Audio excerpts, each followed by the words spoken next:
Welcome everyone to our talk this evening, hosted by West Berkshire Libraries. The talk is entitled Archaeology in West Berkshire.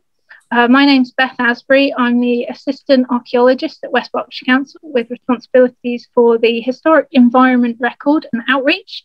And I'm joined this evening by my colleague Phil Smither, soon to be Dr. Phil Smither, who is the Portable Antiquities Scheme Finds Liaison Officer for the whole of Berkshire.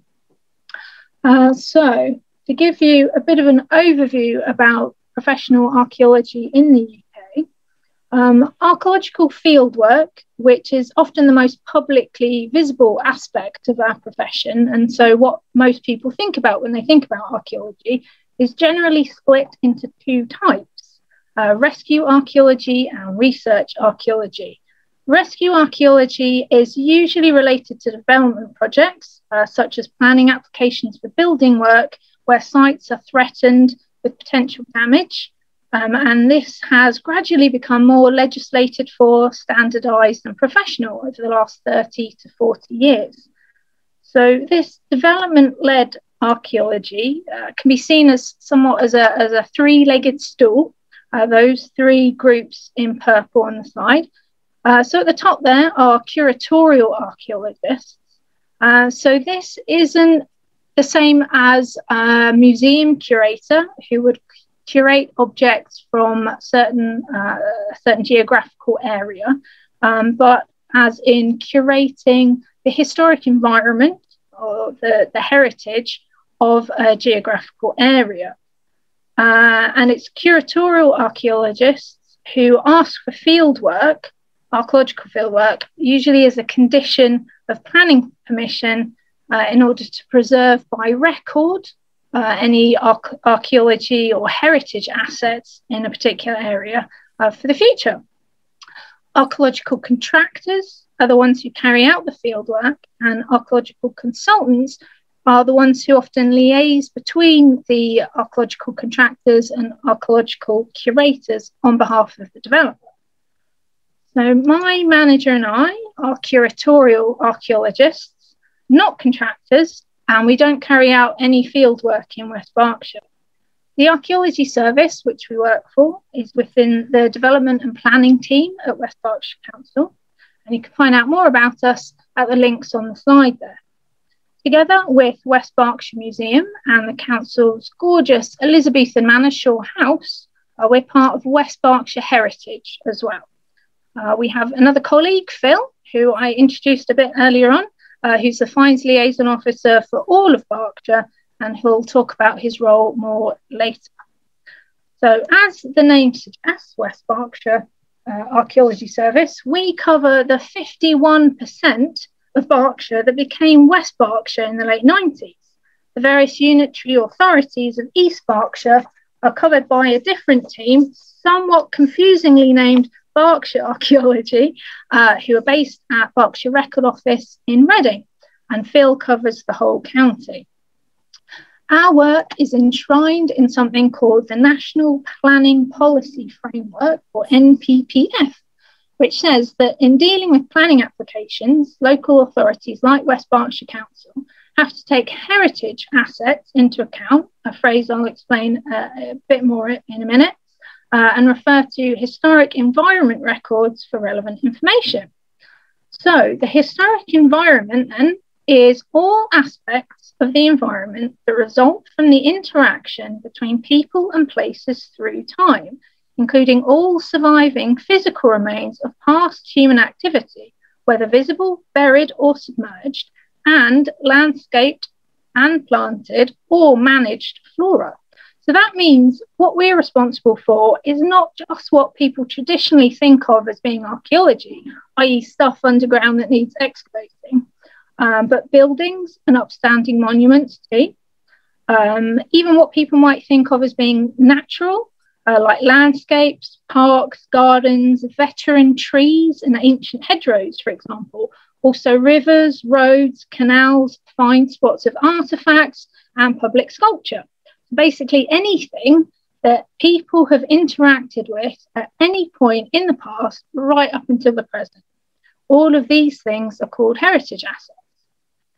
Information about heritage assets and any work undertaken to find out more about them, such as archaeological excavations, is recorded in local authorities' historic environment records, or HERs, where the information can be accessed and used to help my manager, for example, in making decisions about planning applications, or by anyone researching an area, from archaeological consultants and contractors, members of the public, such as yourselves. Heritage assets can be designated or non-designated.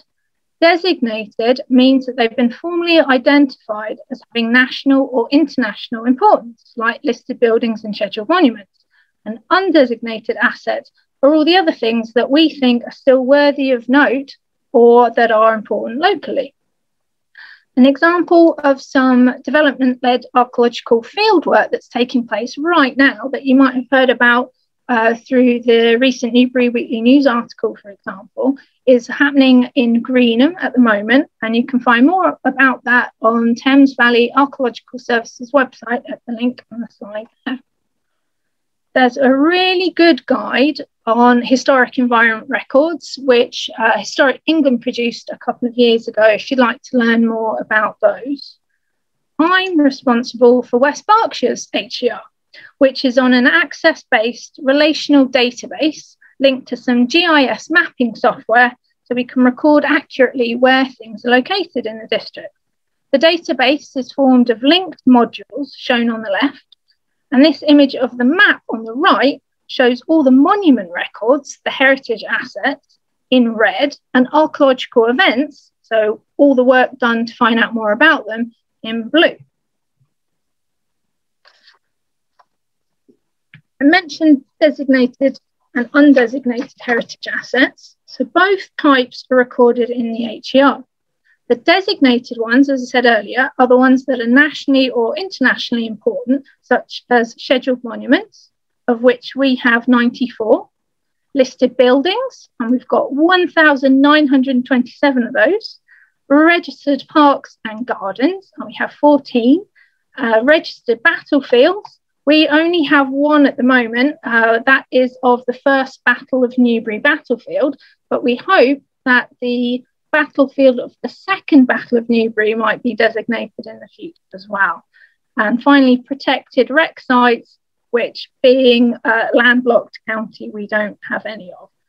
We also don't have any World Heritage Sites, which is a designation of internationally important sites. Donington Castle, which is here on the left of the slide, is a brilliant example of designation. The gatehouse is a listed building within a scheduled monument within a registered park and garden. It's also the only English heritage managed property in the whole of Berkshire. The official list of designated heritage assets for the whole country is managed by Historic England. It's called the National Heritage List for England, or simply the list, and can be searched online at the link on this slide. There are some local types of designations as well for buildings and areas of local but not national importance. These are conservation areas and locally listed buildings, and you can find out more about both of those at the links on the slide here. The criteria for local listing in West Berkshire is set by West Berkshire Heritage Forum, which is a group of volunteers from all of the local societies in the district with an interest in history and heritage. Although we record all of these nationally and locally designated assets in the HER, their management and provision of advice on them is the responsibility of our colleagues in the conservation team.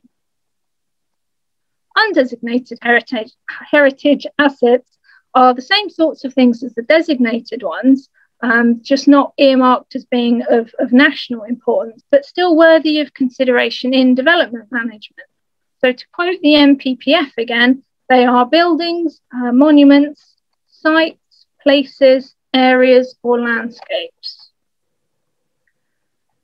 We make many of our records freely available online on Historic England's Heritage Gateway website, And there's a step-by-step guide on how to search for West Berkshire records on there at this link on our website here.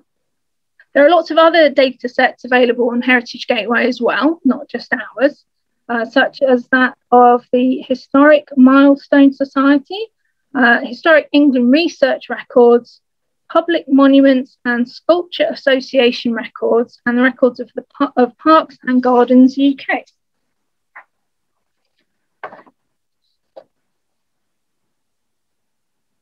Oh, I've missed a bit. Printing came out funny today. You can also access our records via the West Berkshire Council online map. If you go to the second from the left of the 5 white icons in the top right-hand corner, you open the layer list. And that looks like this. If you scroll through the list and then click on the tiny arrow next to Historic Environment, that's what that looks like. And then tick the Historic Environment record box. Lots of purple dots, lines and shapes will load onto the map. We usually use points to mark buildings or find spots, lines for roads and railways, and polygons, the shapes, for large areas and sites. Here I've zoomed right in to the area I grew up in Calcott. If you click on any of those purple dots, lines or polygons, a box with information on what it is will pop up on the screen. I've clicked on a pillbox near Beanchley Farm. And if you click on the more info box or more info link at the bottom of the box, then it will open up the corresponding record, HER record, on the Heritage Gateway website.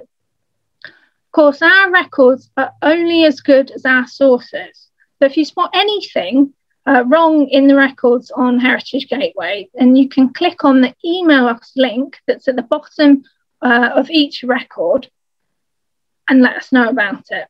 You might know of things that we don't have a record for, or you might know more about a site than we have information on, or you might have been doing some research on behalf of a local society and want to share that information with us so it can be taken into consideration in development management and be provided to anyone else researching the site in the future. We always credit our sources. If you want to request more detailed information than is available on the Heritage Gateway record, you can also contact us via our online form. And if you're out and about and have found something that isn't on the HER already, or if you want to notify us of damage to a site, for example, or heritage crime, we have an online reporting form as well. You can also contact us at our address at the Council's office in Newbury, or by phone, or by email, or by our 2 web pages, which I've listed on the slide as well. If any of you use social media, then I'm responsible for the team's Facebook, Twitter, and Instagram accounts, apart from Phil's, and I'm sure he'll promote his later on. When West Berkshire Museum reopens, we hope that we can start holding our regular Meet the Archaeologist events as well, which were on the second Wednesday of every month at 12:30 till 3:30 at the same time that Phil holds his regular find surgeries. And you can also look out for the activities that we run every year for the Festival of Archaeology, which this year is on from the 17th of July to the 1st of August. The Archaeology Service has undertaken several research and historic environment characterisation projects in the last few years, which you can find out more about at the link at the top of this slide. And the results of most of those can also be found on the Council's online online map as well. So where the historic environment drop-down list is, if you scroll down a little bit further to the bottom, you can see there we've got the historic environment character areas, character zones, and historic landscape characterisation mapping layers there too. Historic England has also run several survey projects in West Berkshire that you can find out more about at these links here. And there are some really fantastic publications about those with brilliant information and data sets, which I'd use myself a lot in my work. If your research takes you over the border, then here are the contact details of my colleagues, my counterparts, who are the Historic Environment Record Officers for East Berkshire, Hampshire, Oxfordshire and Wiltshire as well. If you're interested in historic maps, then here are some really excellent resources that you can access online. Roke's map in particular, which I've listed at the bottom of the slide there, is I think the earliest map of Berkshire and is a really great resource if you want to have a look at that one. If you're interested in aerial photographs, then Britain from Above, which I think is an Historic England project, is a great website to use. And there's also Cambridge Air Photos, which was a project run by Cambridge University, I think, and the American Air Museum also has a fantastic online archive of aerial photos as well. If you're interested in LiDAR, which stands for Light Detection and Ranging, then lidarfinder.com is a really good website to start with. But if you're feeling a bit ambitious, you can also download the Environment Agency's LiDAR, which is open source data. And Historic England has published a guide on how you can do that and how you can use that data yourselves. If you're concerned about the impact of any planning applications, they can be viewed on the Council's website, and often any associated archaeological reports will be available to members of the public on there as well. Many archaeological contractors and consultants make their reports, known as grey literature, available on the Archaeology Data Service website too, which is a website run by the University of York. It's an absolute mine of brilliant digital archives. Phil's going to talk a little bit more about this during his part of the talk as well. But a couple of archives I wanted to briefly mention. If you're interested in Paleolithic archaeology, then the John Weimer archive is fantastic. And if you're interested in the archaeology of the Second World War, then the Defence of Britain database is also a really useful data set. The results of archaeological fieldwork, their associated archives and any finds from those sites are deposited with West Berkshire Museum in Newbury, where you may be able to make an appointment to view them once the museum has reopened. The museum's got a fantastic archaeology collection, and there are some really great examples from lots of different periods of West Berkshire's history on display, particularly in Gallery 2 on the ground floor. Because the Church of England owns a huge number of historic buildings, it has its own heritage record. So if you're interested particularly in the archaeology of churches, then I can recommend the Church Heritage Record. And similarly, the National Trust also has its own heritage records, Basildon Park being one of the most well-known National Trust properties in West Berkshire. You might also like to join a local society, and West Berkshire Heritage Forum's website has a fantastic list of all the different groups and societies that are operating in West Berkshire, as well as maintaining the West Berkshire Historic Environment Action Plan, or HEAP, which is currently being refreshed. And West Berkshire also falls within the Council of British Archaeology's Wessex region, and I'm the current county rep on the group if you're interested in becoming a member of that. Other sources of information are the Berkshire Record Office, which I mentioned a little earlier, which is based in Reading, and our host for this evening, of course, West Berkshire Libraries, in particular Newbury Library, which has a really good local history collection. And I will now seamlessly hand over to Phil. I will unmute myself in case I made any noise. Okay, hi everyone. So my name is Phil. I am the Finds area, the Finds Liaison Officer for Berkshire. I've been in post since August last year, meeting when it's been possible, meeting metal detectorists and members of the public to record archaeological finds they may have detected or picked up around the county and the surrounding area. So you see there's our nice flyer that we hand out to everyone, and Beth has kindly put the Twitter account on this slide for me. So that's we have that. I have an Instagram account under the similar name, and I'm also doing some other bits that I'll come to in a moment. So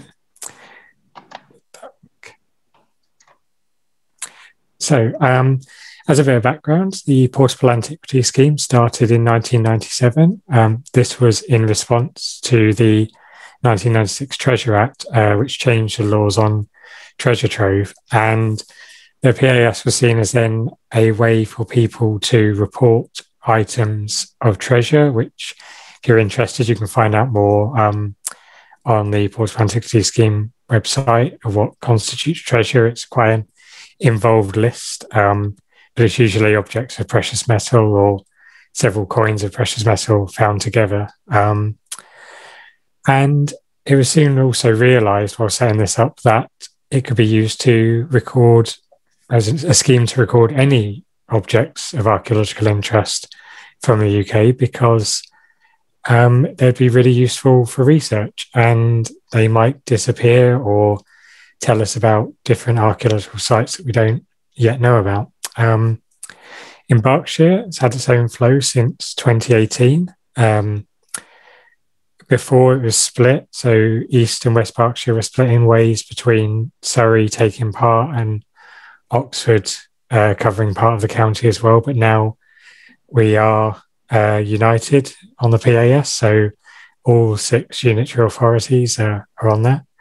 Recently, in December, I recorded our 5,000th verified find from West Berkshire, and for the whole county, we have now just around over 7,500 finds, even some from places you wouldn't expect. So Slough does have a showing on the PAS, even though it's quite urbanised. There are some finds like garden finds and other things that have come in the past.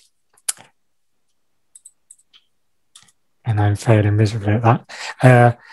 So if anyone is here from outside Berkshire, the dots of how many objects are found and where they've been found do a very good job of highlighting the boundaries of the county. And on the map, you can see Berkshire is sandwiched right between Oxfordshire, Wiltshire, Hampshire, Surrey, and Buckinghamshire. And as you'll see on the next slide, this slide records where the Berkshire flow, has recorded finds from. So as you can see, Oxfordshire, there's a lot of finds recorded from there, and that would have been partially from when the flow position was split between Oxfordshire and Berkshire. West Berkshire, as you can see on here, West Berkshire at the top, but you get the other unitaries in there as well. I think Reading's in there, Bracknell Forest as well. As you can see, we record the Berkshire flow position records finds from a lot of places, including a few recently from Norfolk, and then as far south as Portsmouth and the Isle of Wight. So there's a lot of people do travel around and bring things in from their travels. So,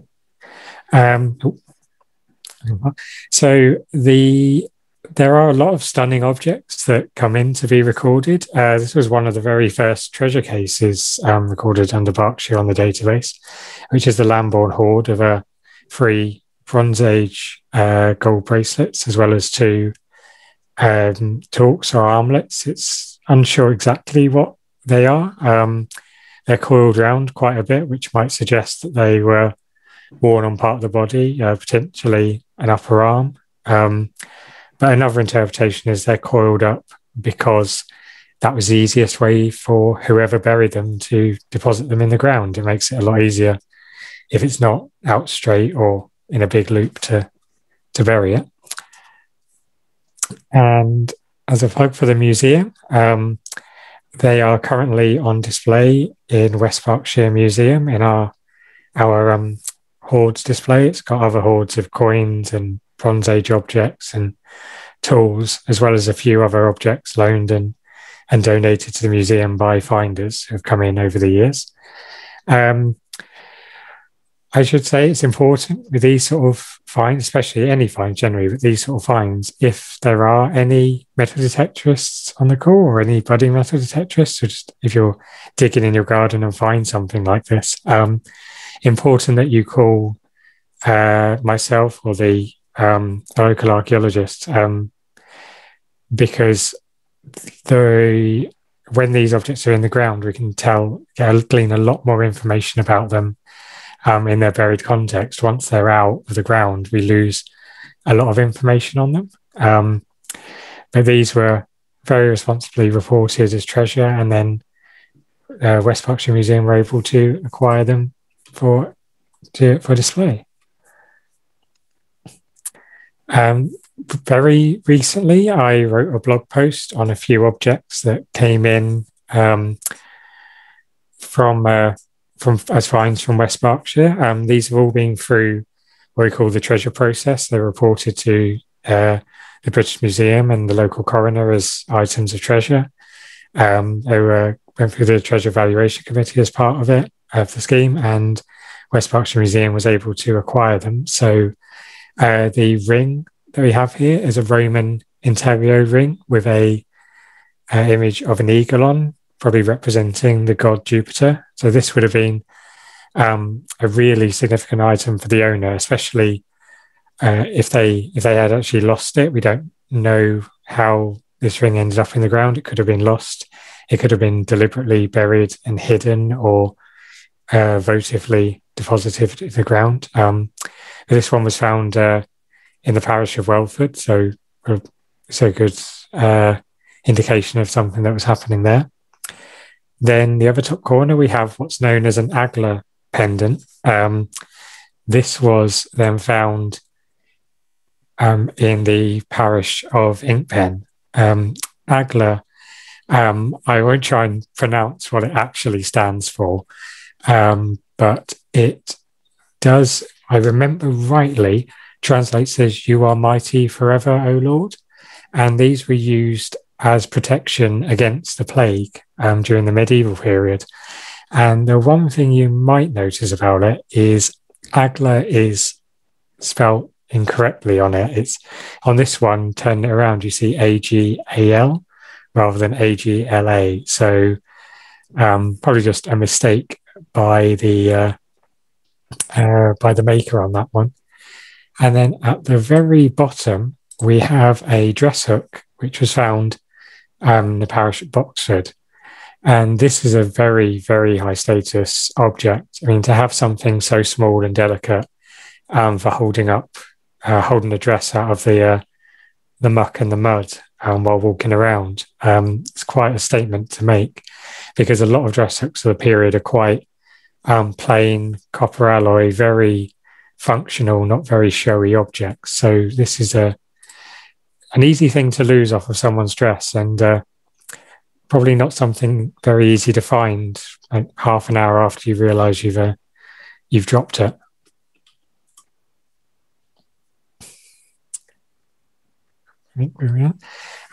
We also have some very local finds as well. These late Iron Age brooches, so they're around the 2nd to 1st centuries BC, so and probably up to about the Roman period. They come in different styles. You can see there's the top one in that I would say diamond, but it depends on which way you hold it, I guess. Shape with four knobs to it. The other one arranged in a cross, and the bottom one, which I like to call the bun brooch, just because it looks like four buns you'd get from the supermarket all stuck together.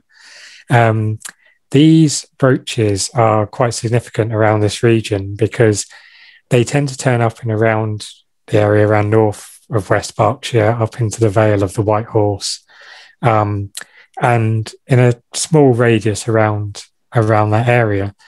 So they're very, very local design and links to people who lived in the area, but they don't just appear around here.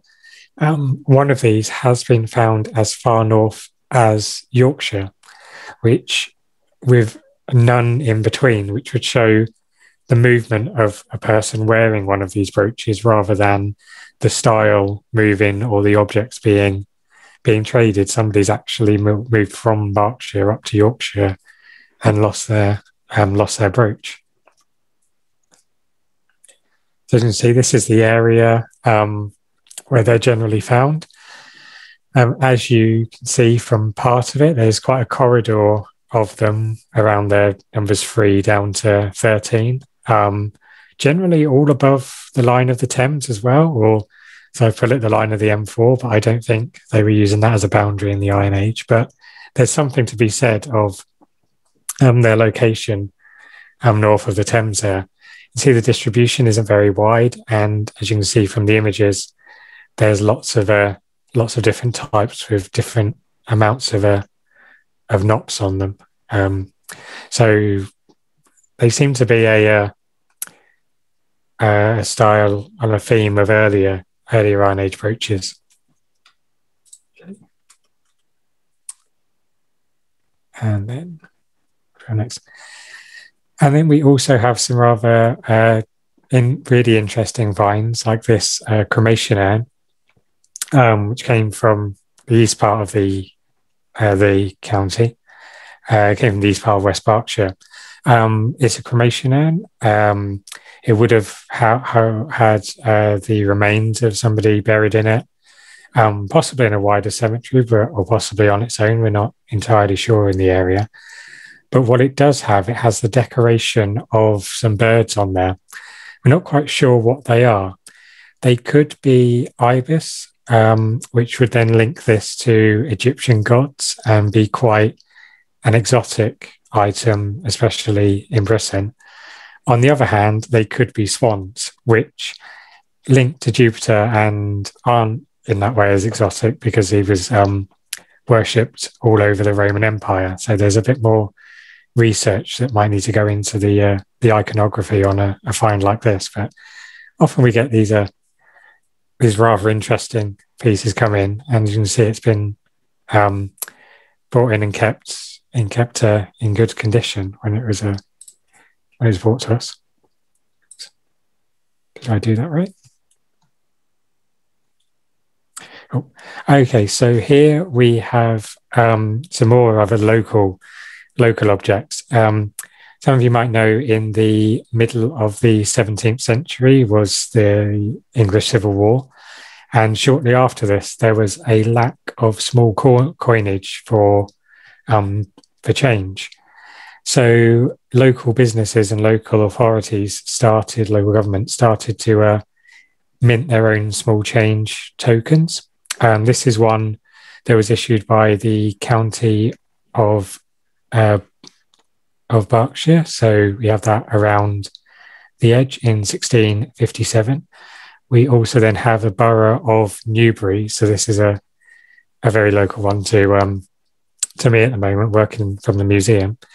And the gate here, now I haven't figured out what this actually is, but maybe the town gate at the time or some representation that way. But these were issued, so say, to make up for the lack of small coinage around. We got next. So these are also then some local business tokens. They usually told us about different trades. The one that reads over here, Richard Weston, not entirely sure where he was based, but the trade might be then linked to the cloth trade around here, as there's links with the name there. And here on this side, then we have the name Thomas on there, who was, we don't know where, but we do know his profession, and he was a grocer, as you can see on the left-hand side of the coin in Newbury again. So these would have been spent at the local at the local places that minted them, and say they minted their own coinage for a while until the national government stamped down on this this process.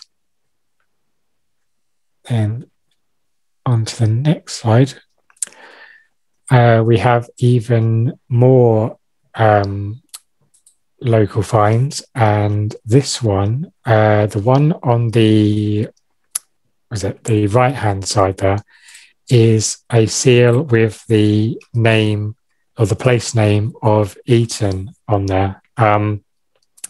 Now, this is where looking at local finds can be confusing. This was found in East Berkshire, and that one was, and Eton is in West Berkshire. So you'd think, let's put 2 and 2 together and we will come up with the place. The problem is that it doesn't really actually work, because the Eton on the slide, or the seal of what it's referring to, doesn't mean Eton in Berkshire. There are many Etons, and for what the seal reveals, it doesn't relate to Berkshire, so we have to be careful there. The other seal is the seal in the 12th century of the man in charge of the Hospitallers, who was a hospital in Jerusalem caring for crusaders. This seal isn't his personal seal, but it is one that he would have been issued on letters and packages and parcels of his. And it was found in West Berkshire, and it's quite possible that it was lost during his visit to Henry II. And he was staying in the area, obviously took a jaunt. He was staying in Reading, apparently. He took a jaunt out to West Berkshire, and this seal was lost. So we do have individuals that we can identify in connections to various well-known figures sometimes. So if we go on to the next one. So I've talked a bit about the finds, but what about reporting the finds? Now, I spoke at the beginning, one of the big reasons for reporting objects is not only are they really interesting as pieces of heritage for all of us to enjoy, especially if they can be shown in museums and searched on the database, PAS database online, they can also help us research the archaeological history of the country. And we do this through various different methods. So Beth mentioned the Archaeological Data Service, which has lots of great literature on it from contractors who have done work, but it's also got a growing amount of old archaeological publications on there as well as local and national journals. And combining the knowledge of what we find through the PAS with the Archaeological Data Service can help us identify different sites and different places. So if we look at the next slide, we should see Beth had also talked of Heritage Gateway. This is another site that's really useful for me in researching local archaeology. I can see what archaeological interventions have been done in certain areas, what heritage assets are close by, if there's anything that's scheduled or anything where finds from the PAS might relate to those heritage assets as well. So that's a really useful source of information for me. Then we will have the West Berkshire Historic Environment Record that Beth also spoke of. This just puts it all in one place, and I am so thankful to her for a very easy to navigate and well put together HER, because I can just zoom in on this map and really see what's there. And recently I've been looking into a couple of areas of West Berkshire that might yield some interesting archaeological finds. So hopefully in the future we might get to have a look at those areas. Then we have one of my favourite sites. For my sins, I'm a Roman archaeologist mostly. I mean, I've seen lots of different period archaeology from working with the PAS, but primarily my interest is in Roman finds. And the Royal Roman Britain project was undertaken by a team at Reading University while I was studying there, where they pulled together all this great literature, lots of different publications on rural settlements in Britain. And this map, it's publicly available to search and zoom in on and find interesting information. But again, it helps in our research of the objects on the PAS. There's various different websites that pull together different periods, medieval, Neolithic, and so on, that can tell us more about our archaeological heritage. So, and the last piece of this is very local. It's the Berkshire Archaeological Society. They have their journal, past editions going back to the late 1800s, all on the Archaeological Data Service. So you can go and read what people were finding back in the late 1800s, early 1900s in Berkshire. And if you're really interested, you can even look through their journal and find out how much Reading University was charging them for tea and biscuits for their meeting.